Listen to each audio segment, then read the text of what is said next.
ദാദാ സാഹേബ് ഫാൽക്കെ പുരസ്കാരം കിട്ടിയ നമ്മുടെ മഹാനടൻ മോഹൻലാലിന് സംസ്ഥാന സർക്കാർ ഔപചാരികമായിട്ട് അല്ലെങ്കിൽ ഔദ്യോഗികമായിട്ടൊരു സ്വീകരണ ചടങ്ങ് ഒരുക്കി, ഒരു ആദരമർപ്പിക്കുന്ന ഒരു ചടങ്ങ്. ലാൽ സലാം അതിൻ്റെ പേരതായിരുന്നു. അത് രാഷ്ട്രീയ ലക്ഷ്യങ്ങളോടെയാണ് സർക്കാർ സംഘടിപ്പിച്ചതെന്നാണ് KC Venugopal, AICC general secretary, സംഘടനാ ചുമതലയുള്ള ആളാണ്. അങ്ങനെയാണ് അദ്ദേഹം പറയുന്നത്. ഇത് കേൾക്കുമ്പോൾ ചിരിക്കുകയല്ലാതെ എന്ത് ചെയ്യാനാ? ഇതിലെവിടെ ഒരു വാർത്തയുള്ളത്? ഇത് രാഷ്ട്രീയ ലക്ഷ്യങ്ങളോടെയാണ് നടത്തിയതെന്ന് അറിയാൻ മേലാത്തവര് ആരാണ്? അല്ലെങ്കിൽ തന്നെ ഒരു രാഷ്ട്രീയ ഉദ്ദേശമില്ലാതെ ഇപ്പൊ നമ്മുടെ സർക്കാർ ഏത് പരിപാടിയാണ് നടത്തുന്നത്? എല്ലാ പരിപാടിയിലും അടുത്ത നിയമസഭാ തിരഞ്ഞെടുപ്പ് എന്നൊരു ലക്ഷ്യമാണുള്ളത്. അതനുസരിച്ചാണ് ഞങ്ങൾ ഓരോ പരിപാടികൾ നടത്തിക്കൊണ്ടിരിക്കുന്നത്. അതല്ലാതെ മറ്റേതെങ്കിലും പരിപാടികളോ പദ്ധതികളോ ഒന്നും ഇല്ലല്ലോ. ഇപ്പൊ തന്നെ ഏറ്റവും അവസാനം നടന്ന അയ്യപ്പ സംഗമം, ആഗോള അയ്യപ്പ സംഗമം ഇവിടെ വെച്ച് പമ്പയിൽ വെച്ച്, അത് എന്തിനു വേണ്ടിയായിരുന്നു? ഇവിടെ എന്താ ശബരിമലയോട് എന്തെങ്കിലും പ്രത്യേക സ്നേഹം ഉണ്ടായിട്ടാണോ? അയ്യപ്പനോട് പ്രത്യേക ബഹുമാനമോ പ്രതിപത്തിയോ ആരാധനയോ തോന്നിയിട്ടാണോ? ശബരിമല വികസനം ഞങ്ങളുടെ അജണ്ട ആയതുകൊണ്ടാണോ? ഒന്നുമല്ല. ഞങ്ങൾ ശബരിമലയുടെ കാര്യത്തിൽ കുറച്ച് ബുദ്ധിമുട്ടിയത് 2018 അന്നുണ്ടായിരുന്ന പ്രശ്നങ്ങളൊക്കെ ഒന്ന് മാറി, ആ വഴിക്കുണ്ടായ ചില കലക്കങ്ങളൊക്കെ ഒന്ന് ഒഴിവാക്കി, അന്ന് നഷ്ടപ്പെട്ട കുറെ വോട്ടുകൾ അതൊക്കെ ഒന്ന് തിരിച്ചു പിടിക്കണമെന്നുള്ള ആഗ്രഹം മാത്രമായിരുന്നു. അല്ലാതെ അയ്യപ്പനോടോ ശബരിമലയോടോ പ്രത്യേക സ്നേഹമോ ബഹുമാനമോ ഉണ്ടായിട്ടൊന്നും അല്ല. അതുകൊണ്ടല്ലയോ ഞങ്ങള് വെള്ളാപ്പള്ളി നടേശനെയും SNDPയുടെ ജനറൽ സെക്രട്ടറി സുകുമാരൻ നായർ, NSSന്റെ ജനറൽ സെക്രട്ടറി, ഇവരെയൊക്കെ കൂട്ടുപിടിച്ച് പഴയ വൈരാഗ്യങ്ങളൊക്കെ മറന്ന് ഞങ്ങളൊക്കെ അവിടെ ചെന്ന് ഈ സംഗമം നടത്തിയത്. അതിനൊരു ഉദ്ദേശമുണ്ടെന്നേ, അത് രാഷ്ട്രീയമായ ലക്ഷ്യം തന്നെയാണ്. അല്ലെന്ന് ആരെങ്കിലും പറഞ്ഞാൽ മാത്രമേ അത് വാർത്തയാകുന്നുള്ളൂ. അതുപോലെ തന്നെയാണ് മോഹൻലാലിന് നൽകിയ ആദരം സ്വീകരണം. അത് രാഷ്ട്രീയ ലക്ഷ്യങ്ങളോടെ അല്ല എന്ന് പറഞ്ഞാലേ അതിലൊരു വാർത്ത ഉണ്ടാവുന്നുള്ളൂ.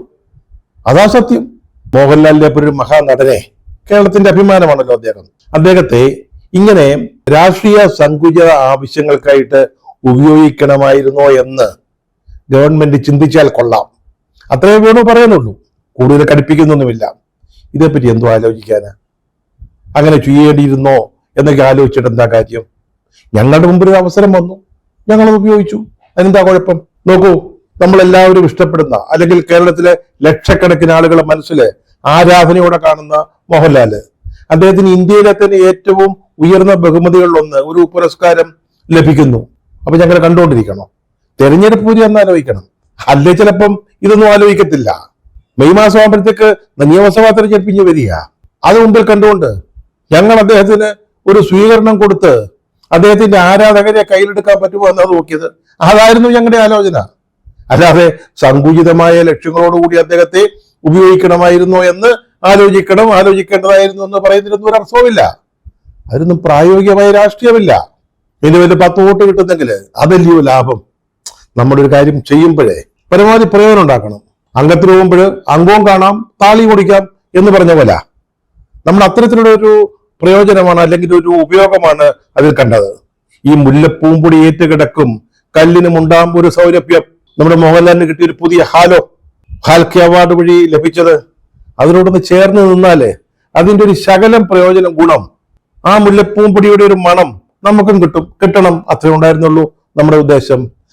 അല്ലെങ്കിൽ തന്നെ ഞങ്ങൾ ഈ ആഗോള അയ്യപ്പ സംഗമം ഒന്ന് നടത്തി കിട്ടുന്നതിനെ സമുദായ നേതാക്കന്മാരുടെയൊക്കെ തിണ്ണയിൽ പോയി കിടന്നതല്ലേ, തിണ്ണയിൽ കിടന്ന് കാല് പിടിച്ചിട്ടല്ലേ കാര്യങ്ങളൊക്കെ നടത്തിയത്. അതിനേക്കാൾ 1000 ഇരട്ടി നല്ലതല്ലേ മോഹൻലാലിനെ പോലൊരു മഹാനടന് ഒരു സ്വീകരണം നൽകി അതുവഴി എന്തെങ്കിലും കിട്ടുന്നെങ്കിൽ വാങ്ങിച്ചെടുക്കുന്നത്. അല്ലെങ്കിൽ തന്നെ അതിന്റെ ഒരു പശ്ചാത്തലവും പ്രത്യേകതയുള്ളതാ. ഞങ്ങൾ ഈ സർക്കാരിന്റെ കാര്യം ഇച്ചിരി ഡിമ്മായിട്ടിരിക്കുക, അല്പം വീക്കാ, ക്ഷീണവശമാ, എങ്ങോട്ട് തിരിഞ്ഞാലും ഒരുതരം ഇരണക്കേടാ. അതെല്ലാവർക്കും അറിയാവുന്ന കാര്യമാണ്. ഞങ്ങൾക്ക് ഇതിനകത്തുനിന്ന് കുതറി ചാടണമല്ലോ, ഒന്ന് രക്ഷപ്പെടണമല്ലോ.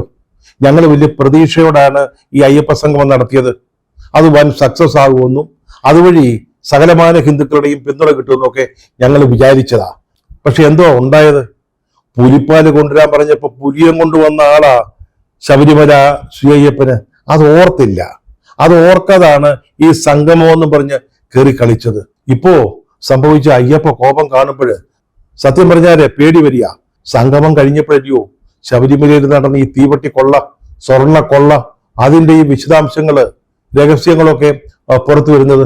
ഇനി അതിനകത്തുനിന്ന് രക്ഷപ്പെടാന് എന്തുമാത്രം കഷ്ടപ്പെട്ടാൽ പറ്റും?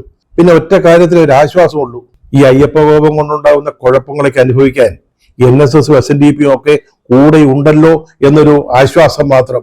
ഈ ഒരു സിറ്റുവേഷനായി ഫാൽക്കെ അവാർഡ് വരുന്നത്. അപ്പൊ അദ്ദേഹത്തെ ഒന്ന് ആദരിക്കാം. മോഹൻലാലി ശരണം ശരണം ലാൽ സലാം എന്ന് വിളിക്കുക തന്നെ. അതുകൊണ്ട് ഞങ്ങൾ കുറച്ച് പൈസ മുടക്കി മോഹൻലാലിന് ആദരവ് നൽകുന്ന ഒരു വലിയ ചടങ്ങ് സംഘടിപ്പിച്ചു. പിന്നെ കാശിന് കയ്യിൽ വലിയ കുറവൊന്നും ഉണ്ടായിരുന്നില്ല. നമ്മുടെ ഖജനാവ് അങ്ങനെ നിറഞ്ഞൊഴുകുകയല്ലേ. അതുകൊണ്ട് 2,84,00,000 രൂപയല്ലയോ പുല്ലുപോലെ എടുത്തങ്ങ് ചെലവാക്കിയത്. ഈ സാംസ്കാരിക വകുപ്പിലെ ചെറുപ്പക്കാരായ കലാകാരന്മാർക്ക് ഫെലോഷിപ്പ് കൊടുക്കാൻ വേണ്ടി കുറച്ച് പൈസ മാറ്റി വെച്ചിട്ടുണ്ട്. കുറെ കോടിയുണ്ട്. അതിൽ ഒരു കോടി രൂപ ഇങ്ങോട്ടെടുത്തു. പിന്നെ ചലച്ചിത്ര അക്കാദമിയിൽ നിന്നും KSFDC നിന്നും ഒരു 50 ലക്ഷം രൂപ വീതം, അങ്ങനെ 2 കോടി രൂപ. പിന്നെ ഒരു 84 ലക്ഷം രൂപ സർക്കാർ അനുവദിച്ചു. അങ്ങനെയാണ് ഞങ്ങളെ ഇതിന് പൈസ കണ്ടെത്തിയത്. ഈ ചെറുപ്പക്കാർക്ക് ഇപ്പം ഫെലോഷിപ്പ് കൊടുത്തില്ലെങ്കിൽ ആരെന്നാ ചോദിക്കാൻ? ആരറിയുന്നു ഇതൊക്കെ? ഫെലോഷിപ്പ് കൊടുക്കാറുണ്ട്. അത് പിള്ളേർക്കൊക്കെ ഒരു പ്രയോജനമാണ്, ഒരു പ്രോത്സാഹനമാണ്. ഇപ്പൊ ഇത് കൊടുത്തില്ലെങ്കിൽ അവരെന്നാ ചെയ്യാന്? ഇനി ആരെയും അതും പറഞ്ഞോണ്ട് വന്നാൽ പോകാൻ പറയും. അത്ര തന്നെ. ശരാ, ഈ ആശാ വർക്കർമാര് കഴിഞ്ഞ 8 മാസമായിട്ട് ഈ സെക്രട്ടേറിയറ്റ് പണിക്ക് സമരം നടത്തിക്കൊണ്ടിരിക്കുക. വെയില്, മഴ, പൊടി, സകലമായ കഷ്ടപ്പാട് സഹിച്ചുകൊണ്ട് ഒരു 21,000 രൂപ ഓണറേറിയം കിട്ടാൻ വേണ്ടി, അല്പം ഒന്ന് വർദ്ധിപ്പിച്ച് കിട്ടാൻ വേണ്ടി അവർ സമരം ചെയ്യാൻ തുടങ്ങിയിട്ടേ എത്രയായി? 8 മാസം തുടങ്ങുമ്പോൾ 240 ദിവസമായി. ഞങ്ങൾ തിരിഞ്ഞു നോക്കിയിട്ടില്ലല്ലോ, ഞങ്ങളൊരു നല്ല വാക്ക് പറഞ്ഞിട്ടില്ലല്ലോ. പിന്നെ ഞങ്ങൾക്ക് എന്തെങ്കിലും കുഴപ്പം പറ്റിയോ? ആരാണ്ട് ഞങ്ങളെ കുറിച്ച് കുറ്റം പറയുന്നുണ്ടോ? അവരവിടെ കിടക്കും. അതുപോലെ തന്നെ ചെറുപ്പക്കാരുടെ ഫെലോഷിപ്പ് അതവിടെ കിടക്കും. അത്ര തന്നെ. ഇതൊന്നും അല്ലെങ്കിൽ പണം ഉണ്ടാക്കാൻ ഞങ്ങൾക്ക് വേറൊരു വിദ്യയുണ്ട്. അത് ഞങ്ങൾ വളരെ വിജയകരമായിട്ടേ നവകേരള സദസ്സ് പോലെയുള്ള പരിപാടികൾക്ക് ഉപയോഗിച്ചുകൊണ്ടിരിക്കുന്ന ഒരു തന്ത്രമാണ്. അതായത് നമ്മുടെ ഈ കാശിൽ നിന്ന് വന്നാൽ തദ്ദേശഭരണ സ്ഥാപനം കൊണ്ട് പറയും തനത് ഫണ്ടിൽ നിന്ന് എടുത്ത് ചിലവാക്കിക്കോളാൻ. ഈ അംഗനവാടി മുതൽ ജില്ലാ ആശുപത്രി നടത്തേണ്ടവരാ ത്രിതല പഞ്ചായത്തും മുനിസിപ്പാലിറ്റിയും കോർപ്പറേഷനും ഒക്കെ. അവർക്ക് അതിനുള്ള വരുമാനമായി തനത് ഫണ്ടെന്ന് പറയുന്നത് അതെടുത്ത് ചിലവാക്കിയേക്കാൻ പറയും.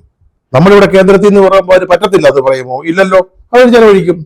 അല്ലെങ്കിൽ ഒരു പുതിയ പരിപാടി സ്പോൺസർഷിപ്പിലൂടെ ചെലവിനുള്ള വരുമാനം കണ്ടെത്തിക്കോളാൻ ഒരു ഉത്തരവങ്ങിടും.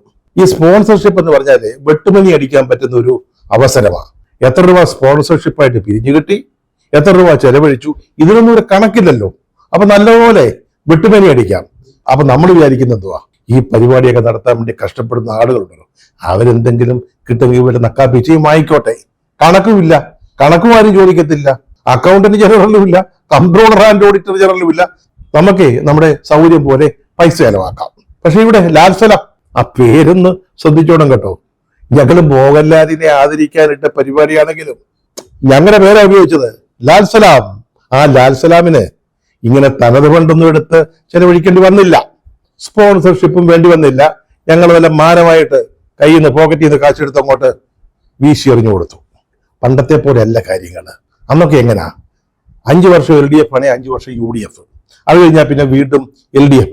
അപ്പൊ നമുക്കറിയാം 5 വർഷം ഭരണം കഴിയുമ്പോഴത്തേക്ക് അടുത്ത ഭരണം മറ്റവർക്കാണെന്നറിയാം. അതിന്റെ ഒരു സ്വസ്ഥതയുണ്ട്. ഇപ്പോഴങ്ങനെ അല്ലല്ലോ. ഇപ്പൊ നമുക്ക് തുടർഭരണം കിട്ടിയപ്പോഴാ ഈ തുടർച്ചയായിട്ട് ഭരിക്കുന്നതിന്റെ ഒരു സന്തോഷം, തുടർച്ചയായിട്ട് അധികാരം കൈവശം ഇരിക്കുന്നതിന്റെ ഒരു സൗകര്യങ്ങള് മനസ്സിലായത്. ആരും ചോദിക്കാനില്ലെന്നേ. 5 കൊല്ലം കഴിയാറാവുമ്പോഴേ നമുക്ക് തന്നെ ഒരു പേടിയുണ്ട്. പിന്നില്ല, അവന്മാര് വരികയല്ലേ, അവന്മാര് കണ്ടുപിടിക്കുമല്ലോ എന്നുള്ളൊരു ചെറിയൊരു പേടി. ഇപ്പൊ അതില്ല. തുടരണമായിട്ട് ഇങ്ങനെ അധികാരം വന്നുകൊണ്ടിരുന്നാൽ ഒരു കുഴപ്പമില്ല. അതുകൊണ്ടാണ് ഈ 3ാമതും അധികാരത്തിൽ വരണമെന്നൊരു വല്ലാത്ത ഒരു ആഗ്രഹം. മനസ്സിലായില്ലേ? എങ്ങനെയെങ്കിലും അധികാരത്തിൽ വന്നേ പറ്റുള്ളൂ. അതുകൊണ്ടാണ് ഞങ്ങൾ ഈ ശബരിമല ഇത് നടത്തുന്നു, സംഗമം നടത്തുന്നു, മോഹൻലാലിനെ ആദരിക്കാൻ അവസരം കിട്ടിയപ്പോൾ അത് നടത്തുന്നു. ഇനി ഞങ്ങൾ എന്തും ചെയ്യും കേട്ടോ. ഞങ്ങൾ എന്തൊക്കെ പരിപാടികൾ ഇട്ടിരിക്കുന്നതെന്ന് അറിയാമോ? നമ്മുടെ ഈ സംസ്ഥാനത്തെ ഓരോ വകുപ്പുകൾ തിരിച്ചിട്ടെ അതിന്റെയൊക്കെ ആഭിമുഖ്യത്തിൽ പല പല വികസന കോൺക്ലേവുകൾ, നമ്മള് വികസനത്തിന് കൊണ്ടുവരേണ്ട ആശയങ്ങൾ ലഭിക്കാൻ വേണ്ടിയുള്ള പല പല പരിപാടികൾ, ഇതൊക്കെ നമ്മൾ തയ്യാറായിക്കൊണ്ടിരിക്കുക. ഞങ്ങൾക്കറിയാം ഇതുകൊണ്ടൊന്നും ഒരു പ്രയോജനമില്ല എന്നുള്ളത്. കാരണം മെയ് മാസത്തില് ഇലക്ഷൻ വരാൻ പോവാ. അതിനകം ഈ കോൺക്ലേവ് നടത്തി അവിടെ ഉരുത്തിരിഞ്ഞു വരുന്ന ആശയങ്ങൾ ഉപയോഗിച്ച് എന്തോ വികസനം നടത്താനാ. അല്ലെങ്കിൽ തന്നെ നമ്മൾ വികസിച്ച് അതിന്റെ ഏറ്റവും മുകളിൽ വന്ന് നിൽക്കുകയല്ലയോ. പിന്നെ ഇനി എന്തോ വികസിക്കാനാ? പിന്നെ കോൺക്ലേവ് അല്ലെങ്കിൽ സെമിനാർ, സിമ്പോസിയം എന്നൊക്കെ പറയുന്നതേ അത് വെറും നാട്ടുകാരുടെ കണ്ണിൽ പൊടിയിടാനുള്ള ഒരു ഏർപ്പാട് മാത്രമാണ്. മനസ്സിലായില്ലേ? അപ്പൊ ഇത് പലതും വരാനുണ്ട്. അപ്പൊ ഞങ്ങൾ ഈ നാട്ടുകാരുടെ കണ്ണിൽ പൊടിയിടാൻ വേണ്ടി ടൺ കണക്കിന് പൊടി ഉൽപ്പാദിപ്പിച്ച് സൂക്ഷിച്ചു വെച്ചിരിക്കുക. അപ്പൊ ഈ കോൺക്ലേവിലൂടെ ഞങ്ങൾ അതങ്ങ് നടത്തും. അതിന് ചിലപ്പം ഞങ്ങൾ ഈ പഞ്ചായത്തിന്റെ തനത് ഫണ്ടിൽ നിന്ന് കാശെടുത്ത് കൂടാഴികയില്ല, അല്ലെങ്കിൽ സ്പോൺസർഷിപ്പ്. ആള് കാത്തു നിൽക്കുക സ്പോൺസർ ചെയ്യാൻ. നമ്മൾ ഈ വീണ്ടും അധികാരത്തിൽ വരുമെന്ന് ഒരു തോന്നൽ ഉണ്ടാക്കാൻ സാധിച്ചിട്ടുണ്ട്. ഞങ്ങളത് എവിടെയും പറഞ്ഞുകൊണ്ടിരിക്കുന്നത് ഞങ്ങൾ വീണ്ടും 3ാം തവണ അധികാരത്തിൽ വരികയാണെന്നാ.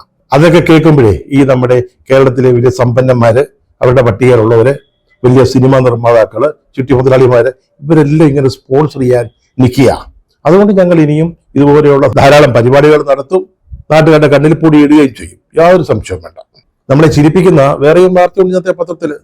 നമ്മുടെ വെള്ളപ്പള്ളി നടേശൻ സാറിന്റെ ഒരു പ്രസ്താവന കണ്ടായിരുന്നു. അതായത് ദേവസ്വം ക്ഷേത്രങ്ങളിലൊക്കെ ഗൂഢസംഘങ്ങൾ പ്രവർത്തിക്കുകയാണെന്ന്, ക്ഷേത്രങ്ങളിൽ സർക്കാരിന്റെ ഇടപെടൽ വേണ്ടെന്ന് വെള്ളാപ്പള്ളി നടേശൻ സാറാ പറയുന്നത്.